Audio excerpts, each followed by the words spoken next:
This is not a scientific experiment. Let's be clear about that. The results you hear or may hear are totally subjective. My goal here is simple. I want to satisfy my own curiosity. I built hundreds of wiring harnesses over the years, some of them so often I could do them in my sleep. It's kind of crazy that I've only ever done some minor tinkering with swapping out capacitors to see how they'd affect my tone. For this video, I've got my guitar wired up with 2 wires coming out of the control cavity. The red one soldered to the 3rd lug of the tone pot, where one leg of a capacitor would normally go, and the black one soldered to the back of the pot to ground, which is where the other leg would be soldered. At the ends of both wires, I've got alligator clips soldered on. I did this because I just wanted a really easy way of swapping out 4 or 5 different capacitors so I could hear the difference or not hear a difference between them without having to solder and unsolder. These clips will let me quickly swap out the 5 capacitors that I've lined up for this test. I've taken 5 capacitors that are, well, mostly all 5 are commonly used in guitar circuits, and I glued them to small labeled cards for easy handling. So here are the capacitors. The values of the caps I'm testing are 0.01 microfarad, 0.022 microfarad, 0.033 microfarad, 0.047 microfarad, and a 0.05 microfarad. The 0.05 isn't super common, and it wasn't intended to be used in this. Actually, to be honest with you, I thought it was a 0.1 microfarad at first, but when I finally got a good look at the values printed on the tiny disc, I realized its true value, but I decided to keep it in the test anyways. I've also marked my tone knob with a simple line so I could easily see where it's at positions 1, 5, and 10. And then I'll get more into why that's important later. So a little bit of a background of the science of the tone circuit. So how does it all work?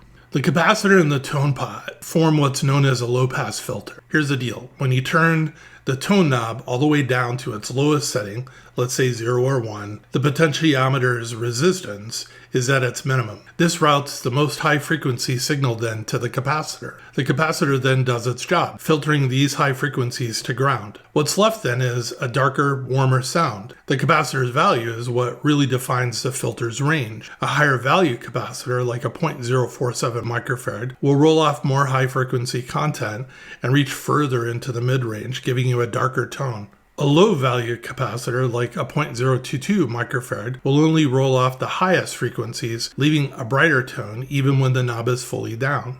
When the tone knob is cranked all the way up to 10, the potentiometer's resistance is at its maximum.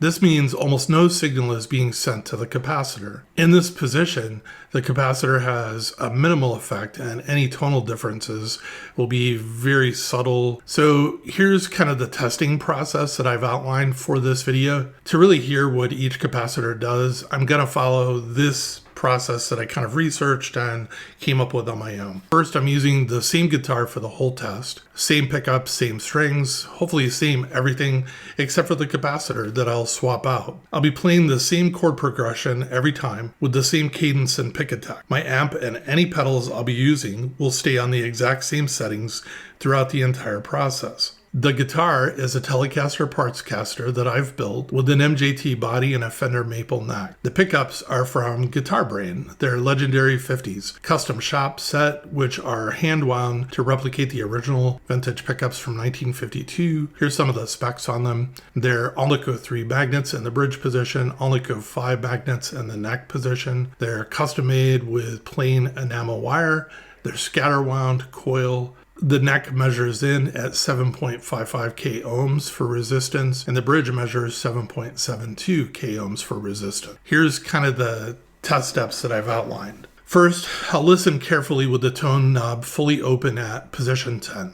Then I'll roll the knob to midway position at 5, and I'll play again. I'll turn it exactly halfway and listen basically for the difference. That's 5. Then I'll roll it all the way down to 1. To hear how the tone changes as you sweep the entire range. And this is where you'll really hear the unique effect of each capacitor. I'll play a clean chord progression at each of the positions. Finally, I'll repeat the whole process again, playing the same chord progression at all 3 positions, but this time with the distortion pedal engaged. I'll have samples in this video at the end, recorded, and what I'm actually playing and which capacitor is in the loop at the time will be clearly labeled. I will play the chords in the guitar's middle position using both pickups.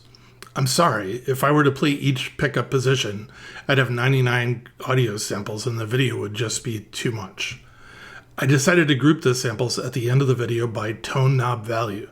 This way you can compare each capacitor at the same tone knob settings. You in the comments, tell me what you think. My goal in the end is to pick the capacitor that I think sounds the best on this guitar, and then I'm going to remove the two leads and hard solder in that capacitor.